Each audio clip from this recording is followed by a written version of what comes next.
Here's how I would rebrand one of the biggest retailers in the country.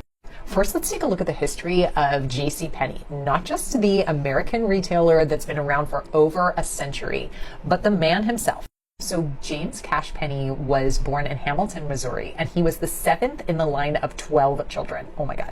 He came from a really poor family. His dad was a farmer, and all of the children had to help out around the farm. When he was in high school, James got an extra job as a sales clerk at a dry goods store. This was while he was helping out on the family farm as well. And all of that hard work really caught up to him.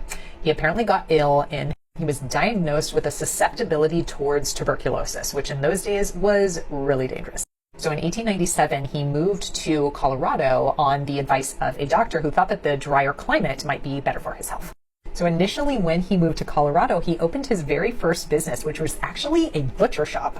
And though he spent his life savings on this shop, the business allegedly went under because he wouldn't give special treatment to a very rich and powerful customer that would come in. Remember this part because this is going to come in later.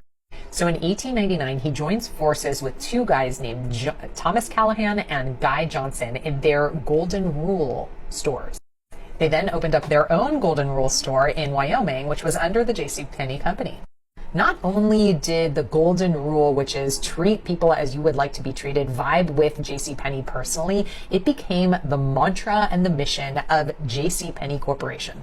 Now, when Callahan and Johnson dissolved their partnership, JC Penney bought out the 3 locations that they had and started to open the new companies under the name JC Penney Corporation.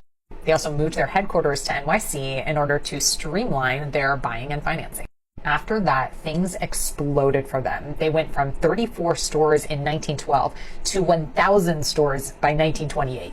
At that time, they were grossing $190 million, which would have been like $3.24 billion by today's standard.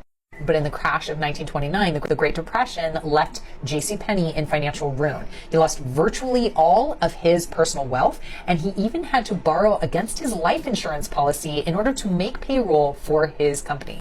Here's another fun fact for you. In the 1940s, Sam Walton, i.e. the future founder of Walmart, actually worked at a JC Penney in Des Moines, Iowa. A lot of history in this company so far. By the 1960s, the company had its first full-line department store and offered a number of services and products, which included appliances, sporting goods, tools, restaurants, beauty salons, portrait studios, and even auto parts. The 70s saw them through not only the death of the beloved founder JC Penney, but also a recession and a dramatic drop in their stock prices, but they made it through. By the 1980s, they were known for these catalogs as well as a very typical JC Penney advertising style. Make sure you guys follow for part 2 to see how I would reinvent JC Penney.